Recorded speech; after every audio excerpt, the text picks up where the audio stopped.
नमस्कार, आदाब। आप देख रहे हैं PK7 न्यूज़, सच्चाई का एहसास। मैं हूं भारतीय किसान संगठन के साथ।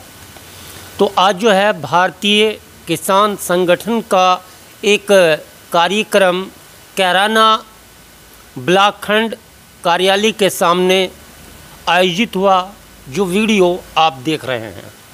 अब बात करते हैं कि भारतीय किसान संगठन जो है उसके पदाधिकारीगण यहाँ पर बैठे हुए हैं।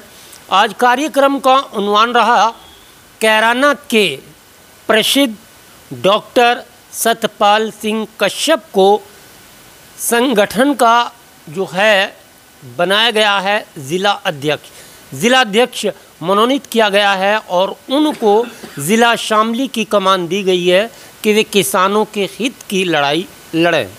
तो सबसे पहले मेरे जो बराबर में आप बैठे हुए देख रहे हैं नरेंद्र यादव जी हैं, प्रदेश प्रवक्ता नरेंद्र यादव हैं, और देख सकते हैं बराबर में सभी पदाधिकारी हैं। एक एक कर आपको परिचय करा देता हूं। तो सबसे पहले नरेंद्र यादव जी, आपका स्वागत करता है PK7 न्यूज़, सच्चाई का एहसास। धन्यवाद जी, आपका बहुत बहुत। जानना चाहते हैं कि आज देश में एक नहीं अनेक किसान संगठन कार्य कर रहे हैं, जैसे भारतीय किसान यूनियन, भारतीय किसान यूनियन अम्बावता, भारतीय किसान यूनियन भानु, भारतीय किसान यूनियन आदि आदि। तो मैं जानना चाहता हूं कि क्या ये लड़ाई सब मिलकर नहीं लड़ सकते? इसके प्लेटफॉर्म अलग अलग किस लिए बनाए गए हैं? आप प्रवक्ता हैं, इसलिए आप विधिगत रूप से पूर्ण जानकारी दे सकते हैं। ये बात आपकी सही है कि जो है जितने अलग अलग ये यूनियन बनी हैं, अगर उन यूनियनों को बना के एक ही उनकी लड़ाई लड़ी जाए तो ज़्यादा बेहतर है। पर मैं आपको ये बताना चाहूँगा कि कहीं ना कहीं विचारों में आपस में जो हैं ये नहीं समानता रहती है, सहमति नहीं हो पाती।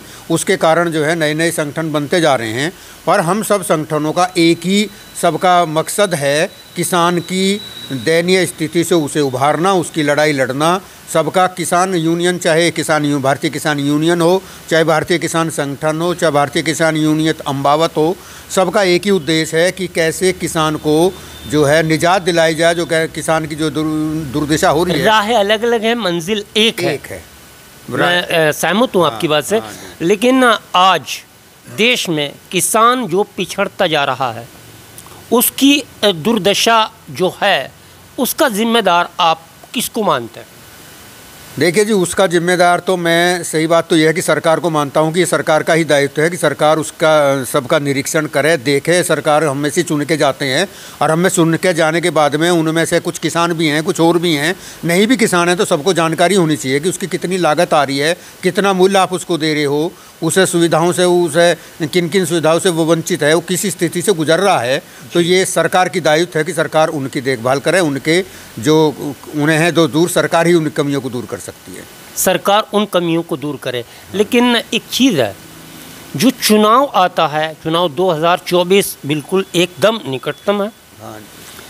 चुनाव के समय तो आप किसानों को उत्तर प्रदेश सरकार और केंद्र सरकार प्रलोभन देती है, लुभावने सपने दिखाती है। आपके बिजली के बिल माफ़ कर दिए जाएंगे, आपको किसान ऋण योजना में आपकी भागीदारी होगी। लेकिन क्या सरकार की सभी योजनाएं प्रति एक गरीब किसान के दरवाजे तक पहुंच सकती है?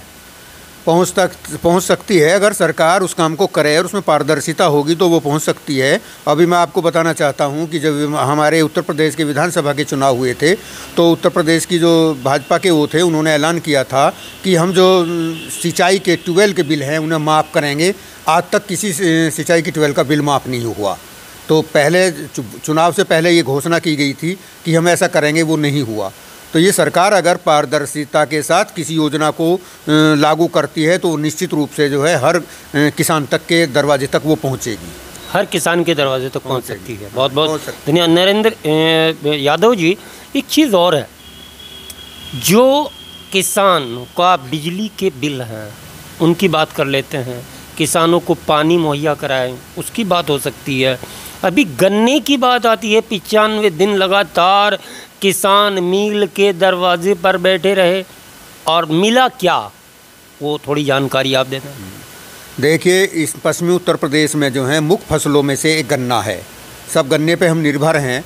गन्ने के कई बात हैं कि जब सरकार माननीय हमारे नरेंद्र मोदी जी की भी सरकार आई थी, तब उन्होंने सबने ये किया था कि हम जो हैं जब हमारी सरकार आएगी तो हम गन्ने का मिलों से जो 14 दिन में उनका पेमेंट दिलवाएंगे।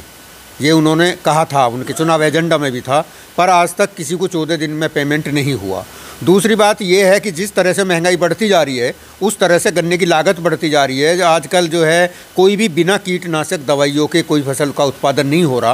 पहले ये नहीं खर्चे थे, पहले तो सीधा जो है गन्ना बो दिया और अपना जो है उसमें एक गैमक्सीन होती थी वो लगा दिया। जब इतनी दवाइयाँ हैं कि उनकी लागत और उनका इतना बढ़ता जा रहा है, जबकि कई साल हो गए गन्ने का जो है कोई मूल्य सरकार ने आज तक नहीं बढ़ाया। अब 20 रुपये बढ़ाए थे 4 साल पहले, अब चुनाव की अब के सब आशाएं लगाए बैठे हैं कि चुनाव भी है, ये भी सबकी है मन में कि जो है 2024 के चुनाव आने हैं, उससे पहले कुछ बढ़ाएंगे, पर आज तक कोई भी एक भी पैसा गवर्नमेंट ने नहीं बढ़ाया। मिल जो है वो पुराने ही रेट से हिसाब से पेमेंट कर रहे हैं। क्या कारण मानते हैं?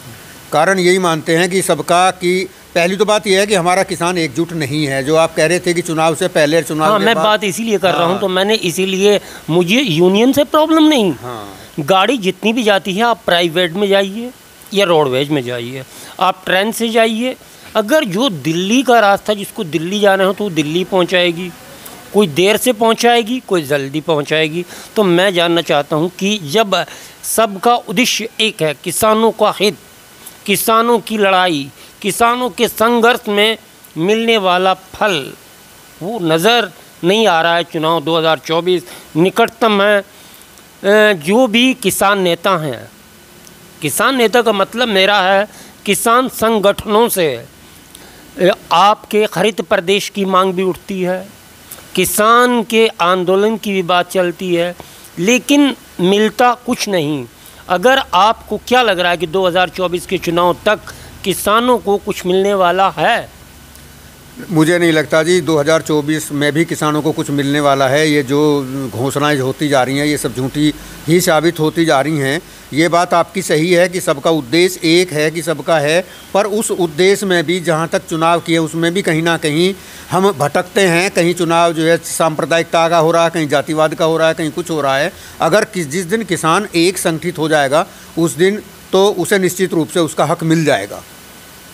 बहुत बहुत धन्यवाद नरेंद्र जी। मैं आपकी हर बात से सहमत हूँ कि अब आपकी लड़ाई जनपद मुजफ्फरनगर और जनपद शामली, हमारे दोनों जनपद हैं, तो मैं जानना चाहता हूँ कि इन जनपद में आप किस स्टेज पर लड़ाई लड़ेंगे और कौन सी आपकी मांग होगी? इस स्टेज पे हमारी जो है, देखिए, हमें हरित प्रदेश बनो उससे हमें कोई किसान को नहीं लेना देना है। हमें तो किसान को उसकी फसल का, एक ये जो आवारा पशु घूम रहे हैं ये किसान का जो है बहुत नुकसान कर रहे हैं। उनकी फसल को जो है कहीं तार लगा रहे हैं, कहीं कुछ करा रहे हैं, उनमें लागत आती है। और लागत के आदमी जब वो उनका पेट नहीं भरेगा तो वो तारों को तोड़ के भी अंदर घुसेंगे। रात रात को जो है सब लोग रखवाली करते हैं। तो इसमें दुर्दशा आवारा पशुओं की भी है, किसान तो बर्बाद हो ही रहा है। जब मनुष्य को भरपेट भोजन नहीं मिल रहा है इस सरकार में, तो आप कैसे आशा कर सकते हैं कि वो पशु को चारा दे सकते हैं? ये बात आपकी बिल्कुल है, मैं आपकी बात से सहमत हूँ कि जब इंसान को ही नहीं मिल रहा तो पशुओं का क्या करेंगे? आप तो अन्नदाता हैं, थोड़ा अन्न आप ही पशु के लिए निकालेंगे। नहीं, वो आपकी बात सही है कि हम पशु का निकाल लें, पर वो निकालना भी तो ऐसे संभव नहीं है कि वो तो सही बात तो ये है कि जिसके खेत में घुस गए एक का तो होगा बिल्कुल नुकसान और आधों को कुछ भी फर्क नहीं पड़ रहा उससे जो है। तो ऐसा भी है। तो अब जिसका कोई छोटा किसान है उसके 4 बीघे पे होंगे, 4 के 4 खागा तो उसके बच्चे क्या खाएंगे? जी जी। तो उसे तो वो तो इसको नियंत्रण कैसे किया जा सकता है? उसको सुझाव सरकार के उसका सुझाव तो यही है कि सरकार के बिना इसका सुझाव नहीं हो सकता। अगर हम ये करें कि सब गांव वाले मिल के, हालांकि छोड़ भी गांव वाले ही रहे हैं, कोई बाहर का तो छोड़ने आ नहीं रहा, पर अगर उसका मिल के और उनका कंट्रीब्यूशन करके उनका एक साथ हम दे दें कि जिससे जो है उनका, पर वो भी जब भी संभव है कि जब गौशाला बनाए। गौशाला सरकार ने बनवा भी रखी है, व्यवस्था गौशाला को मिलने वाला अनुदान तो जो प्रबंधक हैं उनकी जेब तक रह जाता है, वो पशु तक जाता कहाँ है? यही है कि वो जो है अनुदान, पहली तो बात है कि वो इतना कम होता है कि उसमें पूर्ति नहीं हो सकती और वो वहाँ तक उनके प्रबंधक के उनकी जेब में चला जाता है, इसलिए वो भूखे ही मरते हैं। तो ये व्यवस्था तो अगर किसान संगठित होकर उनकी व्यवस्था कर पाता तो फिर सरकार की इसमें ज़रूरत ही नहीं पड़ती। बहुत बहुत धन्यवाद। तो ये हैं नरेंद्र यादव जी, इनके विचारों से आप कितने सहमत हैं, हम कितने सहमत हैं, ये आने वाला समय बताएगा। लेकिन मेरे साथ जो है पश्चिमी उत्तर प्रदेश के अध्यक्ष महोदय इनके बराबर में बैठे हुए हैं, जिनकी गले में आप हरा पन्ना देख रहे हैं। तो अब बात कर लेते हैं। जी मान्यवर, आपका परिचय सबसे पहले। प्रदीप चौधरी जी, भारतीय किसान संगठन से पश्चिम प्रदेश अध्यक्ष। जी अध्यक्ष जी, जानना चाहते हैं कि पश्चिमी उत्तर प्रदेश में ही ज़्यादातर गन्ने की फसल होती है और ये किसान जो है इस फसल पर निर्भर है, यही उसकी रोजी रोटी का मुख्य साधन है। जो अनाज होता है उसको घर में रख सकता है, लेकिन जो गन्ना है ये उसकी मूलभूत सुविधा है। क्या कहना चाहेंगे? गन्ने की फसल प्रमुखता से पश्चिम उत्तर प्रदेश में है और पूरब साइड में भी है, और सरकार को इसका जो है पूरी तरीके से, क्योंकि पूरा परिवार किसानों का इससे जुड़ा हुआ है, तो इस पे ध्यान देना चाहिए। इसमें कई समस्याएं हैं गन्ने की फसल में जो किसान झेल रहा। नंबर 1, किसानों का जो भुगतान होना चाहिए 14 दिन में, जिसके सरकार ने दावे भी किए और वादे किए चुनाव के दौरान, वो नहीं हुआ आज तक। उसमें भी किसान जो है ठगा महसूस कर रहा। दूसरा, जो गन्ने की जो लागत दर बढ़ गई है, चाहे वो डीजल महंगी की वजह से हो, चाहे वो मजदूरी महंगी की वजह से हो, लागत दर बढ़ गई। तो उसकी तरह से हमारे जो पड़ोसी प्रदेश हैं उसमें जो है गन्ना मूल्य ज़्यादा है, पंजाब हरियाणा में देखो आप, और उत्तर प्रदेश में कम है। और आज तक जो बढ़ाने की बात कर रहे थे वो आज तक सरकार बढ़ा भी नहीं पाई, उसकी घोषणा तक नहीं कर पाई, जबकि शुगर मिल चालू हुए 1-1.5 महीना हो गया जी। तो उन्हें करना चाहिए।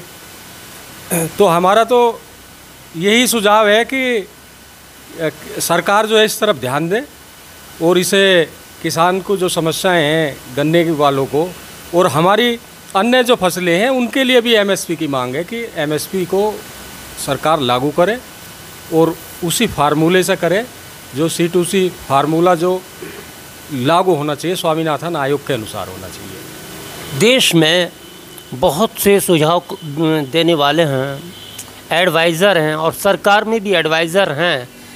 क्या लगता है आपको, आप सुझाव देकर ये जंग जीत सकते हैं? हाँ, सुझाव देंगे। और यह भारत लोकतंत्र है भारत में, और सरकार अगर नहीं सुनेगी तो किसानों के पास में फिर आंदोलन का रास्ता दोबारा बचता है और किसान आंदोलन करेंगे और सरकार को बात माननी पड़ेगी। बहुत बहुत धन्यवाद। तो आज जो आपका कैराना में आगमन हुआ है, यहाँ पर ज़िला अध्यक्ष की नियुक्ति को लेकर हुआ है। आज कैराना में हमारे जिलाध्यक्ष नियुक्त किए हमने। डॉक्टर सतपाल कश्यप जी हैं, समाज सेवक हैं, किसानों से जुड़े रहे हैं, 20-30 साल की राजनीति इनकी किसानों के साथ रही है, तो इन्हें नियुक्त किया है। और ये ज़िले में जो भी समस्याएं हैं किसानों से संबंधित, आवारा पशुओं की हो चाहे सिंचाई से संबंधित हो, जैसे हमें इन्होंने अवगत कराया कि बाईपास निकल गया, किसान की ज़मीन 2 तरफ होगी और सरकार ने या प्रशासन ने ध्यान नहीं दिया, सिंचाई की व्यवस्था नहीं हो पाई जिनकी, उनका भी ये हल कराने का काम करेंगे। बहुत बहुत धन्यवाद। तो सतपाल सिंह जी, सबसे पहले तो मैं आपको शुभकामना देना चाहता हूँ PK7 न्यूज़ सच्चाई का एहसास की ओर से कि आपको जो नवनियुक्त पद है ज़िला अध्यक्ष हो, मुबारक हो। आपको भी मुबारक हो। देखिए, मैं नगर पालिका परिषद का सभासद भी रहा हूँ, नगर पालिका में पूर्व सभासद रहा हूँ। मैं जितने कर्मचारी वहाँ थे, मेरा वर्तावा बहुत अच्छा रहा, किसी कर्मचारी के साथ में मैं वैसा नहीं। और अब मुझे भारतीय किसान संगठन का जिला अध्यक्ष बनाया है। मैं अध्यक्ष जी का बहुत बहुत धन्यवाद करता हूँ। और मैं बिजली की जो भी समस्या है, या किसानों की, या पेंशन की, या मजदूरों की जो भी समस्या होगी, मैं उसको पूरी हल करने की कोशिश करूँगा। और एक बात हो रही है मेरी, मैं जब भी नगर पालिका में सभासद रहा, किसी कर्मचारी को मैंने कुछ नहीं कहा, और अब भी मेरी यही बात है, चाहे बिजली विभाग हो, जेई हो या एक्शन हो या कोई भी विभाग हो या पुलिस विभाग हो, कोई भी विभाग हो, मैं हाथ जोड़ कर भी काम काटता हूँ।